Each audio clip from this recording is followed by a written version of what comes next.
नमस्कार, भक्त चरित्र यूट्यूब चैनल में आप सबका स्वागत है। और आज हम लोग डिस्कस करने वाले हैं संत रैदास के विषय में। संत रैदास कौन है, इनका जन्म कहाँ हुआ और इनका जीवन कैसा था। तो आइए शुरू करते हैं ये वीडियो और जानते हैं संत रैदास के विषय में। तो संत रैदास जी जो हैं वो 1500-1600 ईस्वी के बीच में इनका काल माना जाता है। ये मीराबाई के गुरुदेव हैं। और संत रैदास की कथा कुछ इस तरीके से आती है कि जो इनका जो जन्म है वो निम्न कुल में हुआ था, लेकिन उससे पहले ये जो हैं एक बहुत बड़े आचार्य हुआ करते थे, संत श्री रामानंदाचार्य जी। तो उनके ये शिष्य थे, किंतु किसी कारणवश इन्हें जो है गुरु अपराध के कारणवश इन्हें अगला जन्म जो है निम्न कोटि में लेना पड़ा। और इनका जब जन्म हुआ तो इनके जन्म की कुछ कथा ऐसी है कि जो संत रैदास नामक जो ये बालक था, जो कि रविवार के दिन पैदा हुआ था, रविवार के दिन इन्होंने जन्म लिया था, तो इनका नाम ही जो है रविवार के दिन होने के कारण इनके माता पिता ने जो है रविदास रखा। और इनके गुरुदेव जो श्री रामानंदाचार्य जी थे, वो उन्हें आभास हो गया कि मेरा जो शिष्य है उसने जन्म ले लिया है, और अपने वो शिष्य की खोज में निकले। तो सारे जो उनका आश्रम था उसमें इस तरीके का कुछ माहौल था, क्योंकि वे अपने नित्य भजन से और ध्यान से बहुत समय बाद जो है निकलते थे। लेकिन एक दिन क्या हुआ, सुबह सुबह वे जो हैं बहुत ही जल्दी में अपने कुटिया से बाहर निकले। तो उनके सारे शिष्य जो है अचंभित हो गए कि ये गुरुदेव आज इतनी जल्दी कैसे बाहर निकल गए।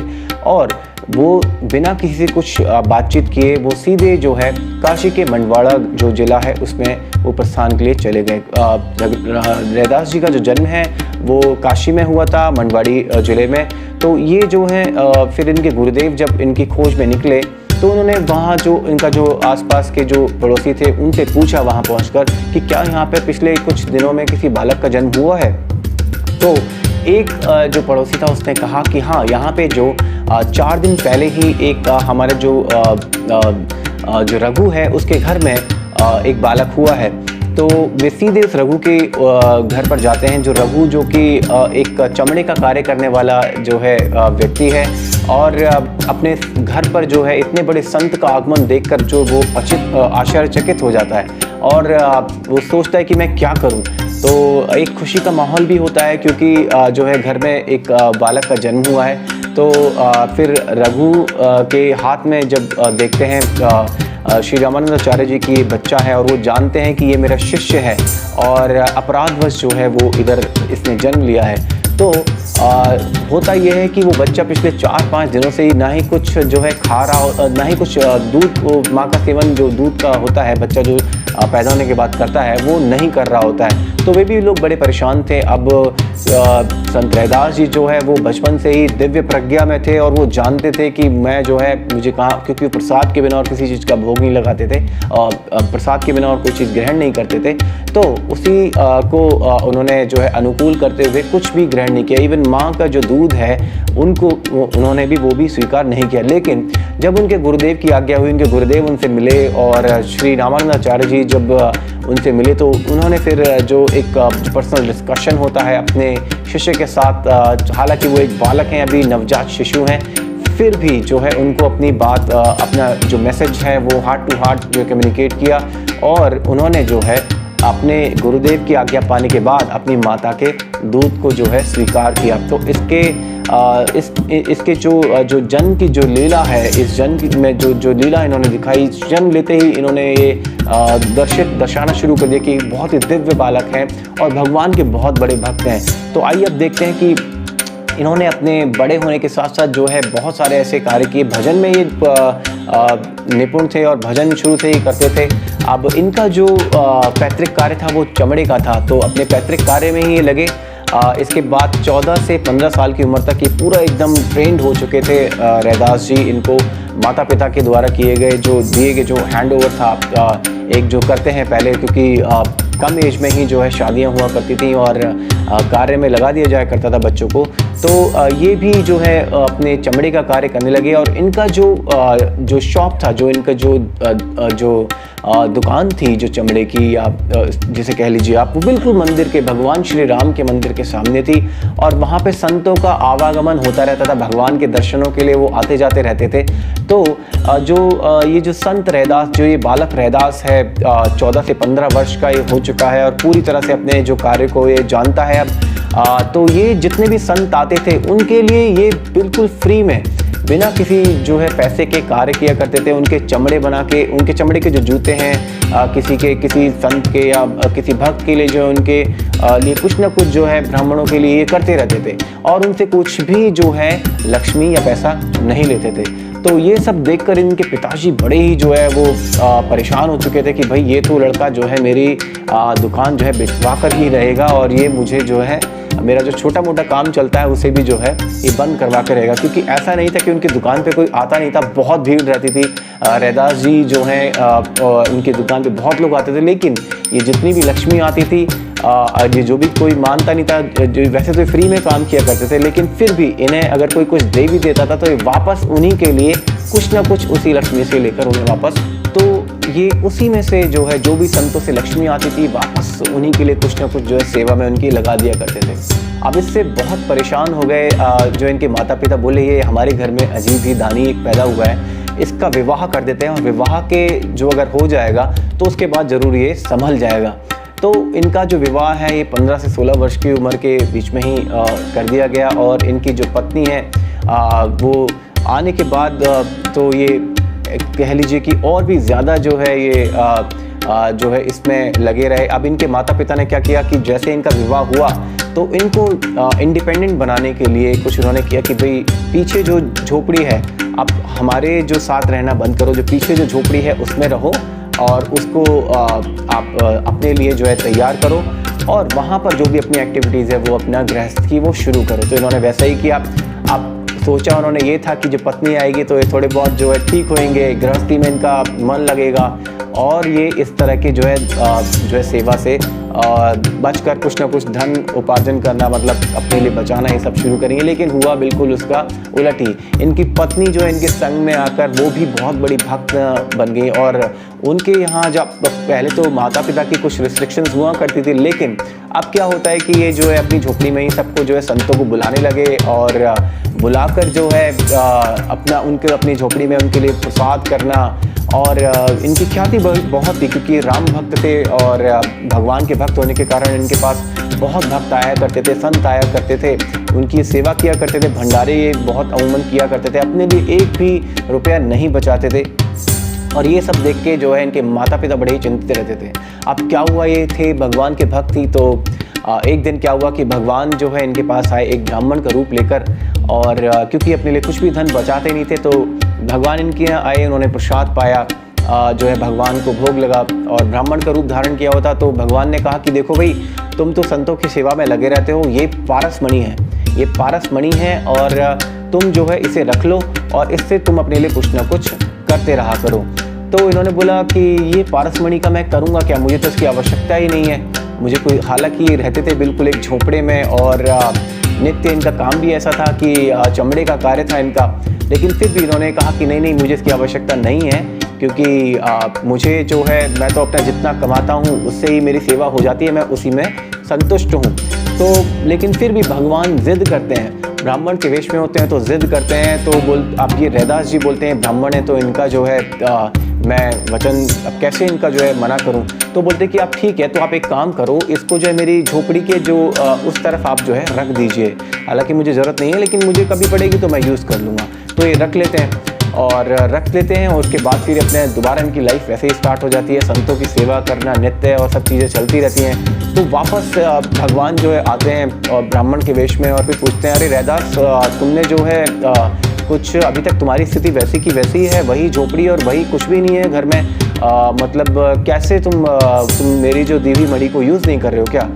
तो वो बोलते हैं, रैदास जी बोलते हैं, ब्राह्मण देवता मुझे तो भूल ही गया, आपने कोई मणि दी थी मुझे, मेरे को तो ध्यान ही नहीं है। तो वो तो वहीं रखी होगी शायद जहाँ आपने दी थी।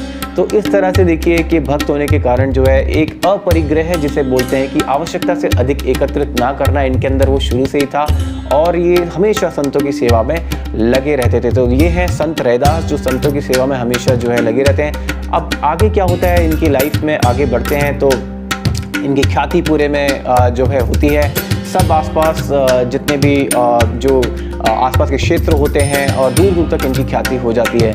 अब प्रयाग में होता क्या है कि प्रयागराज में एक दिन क्या होता है कि वहाँ पे सब ब्राह्मण जो है एकत्रित होते हैं। इनको सम्मान भी बड़ा मिलता था क्योंकि संत थे, संत शिरोमणि थे, तो प्रयाग में इनको बड़ा सम्मान मिलता था। ये जो है काफ़ी जो है भगवान के भजन वगैरह किया करते थे, भगवान के जो है एक जिसे कहते हैं कि संकीर्तन वगैरह किया करते थे।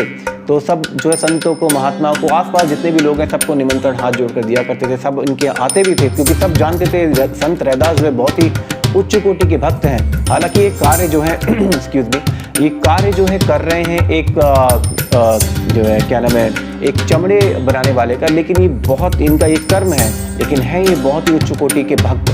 तो सब आते थे इनके पास। लेकिन क्या हुआ, एक दिन जब इनके यहाँ पर इस तरीके से एक जो है भक्तों का समागम हो रहा था, भक्त जो है सारे उपस्थित थे, कीर्तन हो रहा था, बाद में प्रसाद हुआ और चरणामृत लिया। तो एक जो व्यापारी को भी बुलाया गया था मार्केट में से, इन्होंने जो बाजार में एक व्यापारी थे, इनके आसपास ही कुछ होंगे, तो उनमें से एक व्यापारी ने क्या करा कि चरणामृत तो लिया, लेकिन ये सोचकर कि ये तो चमड़े का काम करने वाला व्यक्ति है और मैं कैसे इसके यहाँ जो है क्या नाम है कुछ स्वीकार कर लूँ। तो वो उस भगवान के जो चरणामृत को जो है वो अस्वीकार कर देता है और फेंक देता है पीछे और वापस अपने घर चले जाता है। घर जाता है, जो कपड़े उसने पहने होते हैं वो भी जो है किसी को दान कर देता है। उतारने के बाद स्नान करता है, बड़ी घृणा सी होती है उसके अंदर कि मैं जो है ऐसे होकर आया हूँ रैदास के यहाँ पर, और वो तो चमड़े का कार्य करता है। तो होता ये है कि कुछ ही दिन बाद उस व्यक्ति को, उस व्यापारी को कोढ़ हो जाता है और कोढ़ होने के बाद उसे वो कितने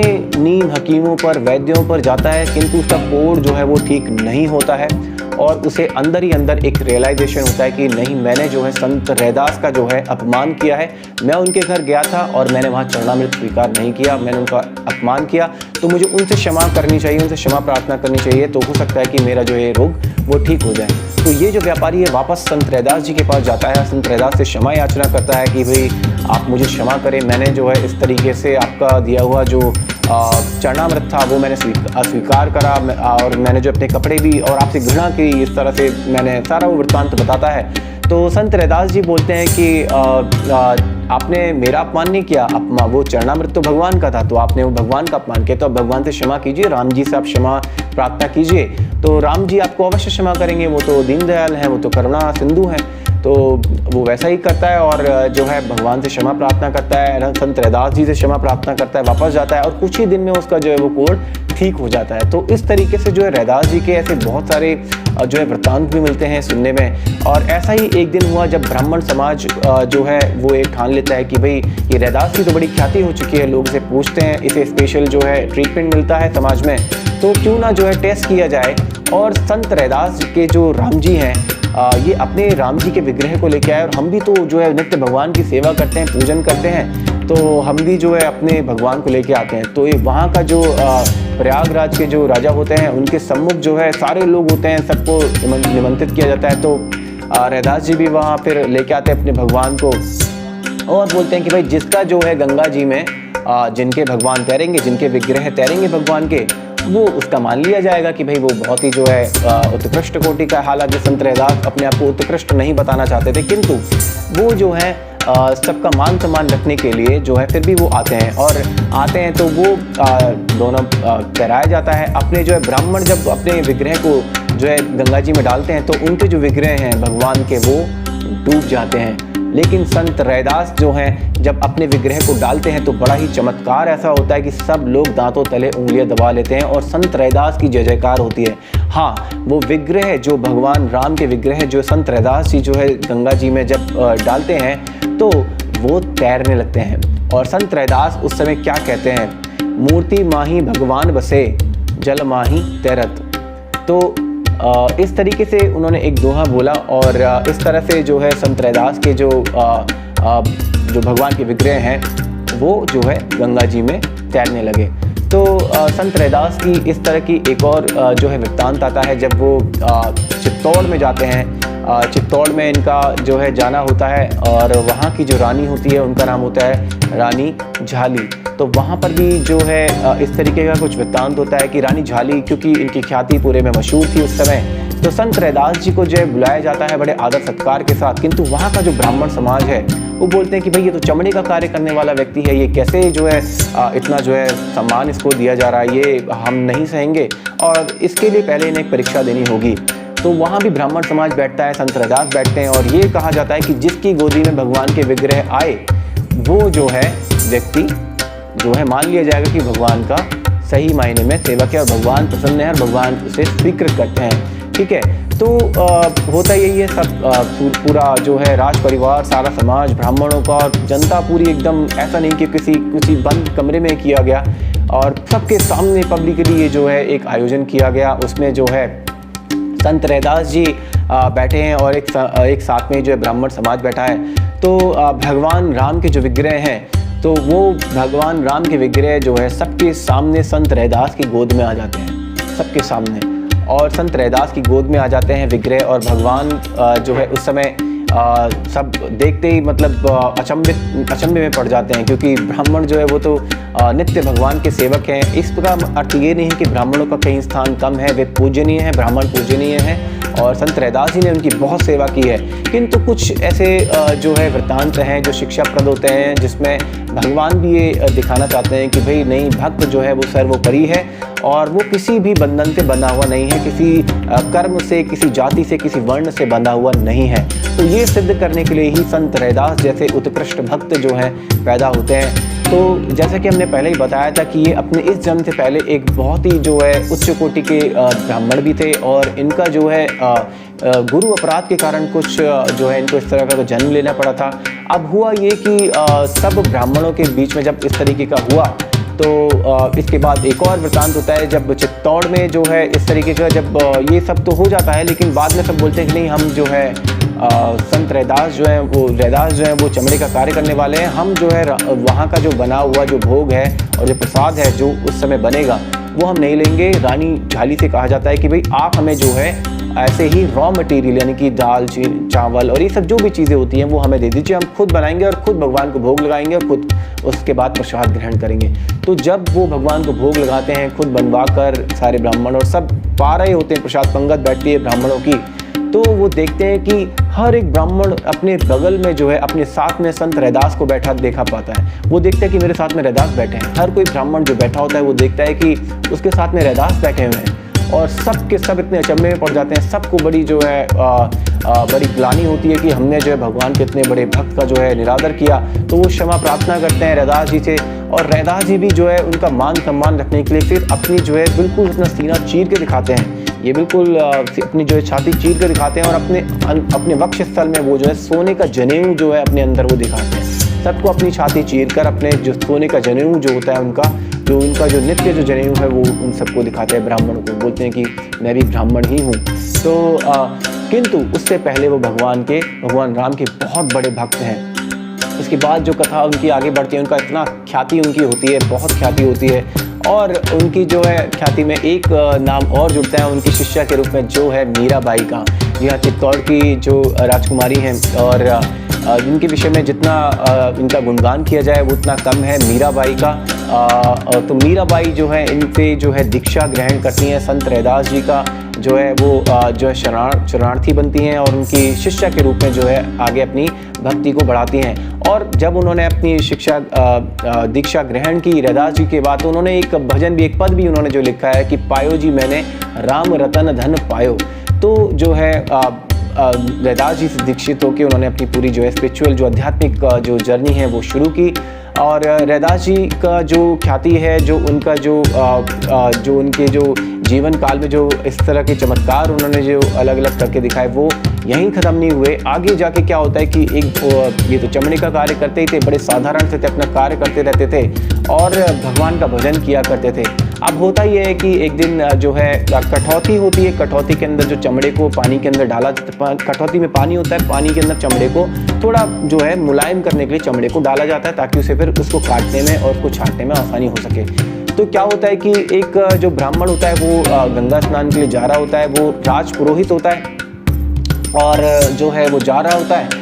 अब रास्ते में उसको जो है अपनी जो है जूती ठीक करवानी होती है, तो वो जाकर सीधे पहुंचता है। कुछ जूती या कुछ कार्य से कराना होता है, मुझे एग्जैक्टली हम बता नहीं पाएंगे क्योंकि इसमें मेंशन नहीं है। तो वो रैदास जी के पास जाता है और रैदास जी के पास जाकर वो जब करवा रहा होता है तो रैदास जी पूछ लेते हैं कि ब्राह्मण देवता आप किस ओर जो है आज जा रहे हैं और मेरे यहाँ पर आपका आगमन हुआ है, मैं आपकी सेवा जरूर करूँगा। तो वो सेवा करते हैं तो ब्राह्मण देवता बोलते हैं कि मैं गंगा स्नान के लिए जा रहा हूँ, तो गंगा जी के दर्शनों के लिए जा रहा हूँ। तो रैदास जी जो है वो एक पान सुपारी और 1 रुपये का सिक्का उसमें डाल के उनको देते हैं उन ब्राह्मण को कि भाई आप जो है ये मेरी तरफ से गंगा जी को, गंगा मैया को जो है भेंट कीजिएगा, बोलिएगा कि उनके जो पुत्र रैदास ने उनके लिए भेंट दी है। तो वो जो ब्राह्मण हैं वो उनकी भेंट लेके जाते हैं। अब ले तो लेते हैं लेकिन हृदय में वही कि ये चलो ये तो चमड़े का कार्य करने वाला व्यक्ति है। तो ये वो क्या करते हैं कि उस जो 5 सुपारी और रुपये को इसी मतलब एक ऐसी भावना से ऐसे ही फेंक देते हैं। और जब वो फेंकते हैं तो गंगा मैया के स्वयं हाथ बाहर निकाल के उनको जो है ग्रहण करते हैं, उनको ग्रहण करते हैं। और उनको जब वो देखता है कि इस तरह से स्वयं हाथ निकल के ग्रहण कर रहे हैं तो वो ब्राह्मण बड़ा अचंभित हो जाता है और वो बोलता है कि वो, क्योंकि उसने पहले से कभी ऐसा देखा नहीं था। तो फिर जो गंगा मैया बोलती है कि मेरे पुत्र रैदास को जो है ये कंगन भेंट में देना मेरी ओर से। तो वो जो कंगन है वो ब्राह्मण लेता है और वहाँ स्नान करता है। लेकिन जब रास्ते में जा रहा होता है तो उस ब्राह्मण के मन में थोड़ा सा ये होता है कि क्यों ना मैं जो है ये कंगन जो है जो रानी है उनको भेंट कर दूं। अगर मैं उनको भेंट कर दूंगा तो मेरी जो है वाहवाही होगी, क्योंकि ऐसा कंगन तो ना ही कभी देखा गया है इधर और ना ही ये तो दिव्य कंगन है, ऐसा तो किसी सुनार के पास भी नहीं मिलेगा खोजने से, और इसकी धातुएं भी बहुत अलग है। तो वो कंगन ले जाता है और जो है राजा के समक्ष पेश करता है कि भाई राजा जी ये जो कंगन है मैं कहीं गया था और मुझे जो है भेंट स्वरूप ये दक्षिणा में मिला है, तो आप ये लीजिए, ये आप रानी जी की शोभा बढ़ाएगा। तो राजा बहुत प्रसन्न होता है क्योंकि राजा ने ऐसी अद्भुत जो कंगन कभी देखा ही नहीं होता। और तो बोलते हैं तो बहुत अच्छा है। तो रानी को जब वो भेंट स्वरूप दिया जाता है तो रानी बोलती है कि जब ये मैं तो एक ही कंगन है, अब मैं एक हाथ में कैसे पहनूंगा, मुझे दूसरा भी चाहिए। तो जो राजा बोलते हैं कि भाई आप दूसरा लेके आओ। तो वो पंडित असमर्थता जताता है कि दूसरा मैं कैसे लेके आऊँ, मैं तो नहीं ला सकता, मुझे क्षमा कीजिए। लेकिन राजा को फिर क्रोध आ जाता है। राजा बोलते हैं अगर आपने दूसरा कंगन हमारी रानी के लिए ला के नहीं दिया तो आपको जो है मृत्यु दंड देंगे हम। फिर जो है वो जब ब्राह्मण घबरा जाता है तो पूरा बताते हैं उनके विषय में कि भाई ये जो कंगन है मुझे इस तरह से रैदास की कृपा के कारण मिला है, लेकिन मैंने आपसे झूठ बोला और ये जो अब ला सकता है तो कोई वो है रैदास। तो राजा जो है साधारण वेश में जो है जाते हैं रैदास जी की कुटिया पर और इस तरह से जो ब्राह्मण अपना पूरा वृत्तांत सुनाते हैं कि भाई मैंने इस तरह से कराया, मेरी जो है जान खतरे में है, रैदास तुम मुझे बचाओ और ये कंगन जो है दूसरा तुम मुझे दो, क्योंकि मुझे वो रानी को देना है, नहीं तो जो है मुझे मृत्यु दंड मिलेगा। तो राजा जो है वही साधारण वेश में थे। तो जब जो संत रैदास हैं बोलते हैं कि मन चंगा तो कठौती में गंगा, तो वो कठौती जो है जिसमें चमड़ा सुखाया जाता है उसमें पानी भरा होता है, तो उसमें हाथ डालते हैं और कंगन ही कंगन इस तरह से ऊपर उठाते हैं। तो कंगन की पूरी एक तरह से चेन थी जैसे निकल आती है बाहर। तो सब जो उधर लोग होते हैं वो देखते हैं, वो बड़े हैरान हो जाते हैं। फिर वो क्षमा प्रार्थना करते हैं रैदास जी से। राजा जो है प्रणाम करता है उनकी ख्याति में, जो है राजा जो है उनको प्रणाम करके उनको जो है राज दरबार में बुला के उनको सम्मानित किया जाता है। तो रैदास जी जो है इस तरह के कई जो चमत्कार हैं रैदास जी ने अपने जीवन काल में दिखाए। इनके जो है इन्होंने शरीर कहाँ छोड़ा, किस तरह से आगे इनका रहा, सब कुछ इसका कुछ ऐसा सच वृत्तांत नहीं मिलता है। लेकिन जो है इनके पूरे लाइफ टाइम में इन्होंने भगवान राम की ऐसी निर्मम भक्ति की, ऐसी निर्मल भक्ति की, और इनसे जुड़ने वाले सभी लोग जितने भी थे उनको भी इन्होंने जो है भक्त बनाया, चाहे वो मीराबाई हों, चाहे वो और जितने भी लोग जिनका नाम हमें जो है शास्त्रों में नहीं मिलता, लेकिन ऐसा जो है बहुत सारे लोग हैं जो इनसे प्रभावित थे। उस समय पे पूरा समाज इनसे प्रभावित था। हालांकि कार्य जो है एक जो चमड़े सीने वाले का करते थे, लेकिन फिर भी इनकी समाज में इतनी प्रतिष्ठा थी। एक उत्कृष्ट भक्त के रूप में, भगवान के भक्त के रूप में इनका सम्मान किया जाता था। और केवल जो है जहाँ ही रहते थे वहाँ ही नहीं, पूरे क्षेत्र में, पूरे भारतवर्ष में अलग अलग जगह पर जो है इनको जो है माना जाने लगा। तो ये थी संत रैदास के विषय में कुछ एक छोटी सी स्टोरी। आगे भी हम जो है कथा लाते रहेंगे भगवान के भक्तों के विषय में। और आप ऐसे ही जो है आप हमारे चैनल पे बने रहिए, और हमारे चैनल को अगर आप नए हैं तो सब्सक्राइब कीजिए, क्योंकि आने वाले समय में हम और भी कई ऐसी स्टोरीज़ लाएंगे जिसमें भक्तों के विषय में हम बताते रहेंगे। आज के लिए इतना ही संत रैदास के विषय में। आप सबका धन्यवाद इस कथा को सुनने के लिए। आपका दिन शुभ हो। नमस्कार।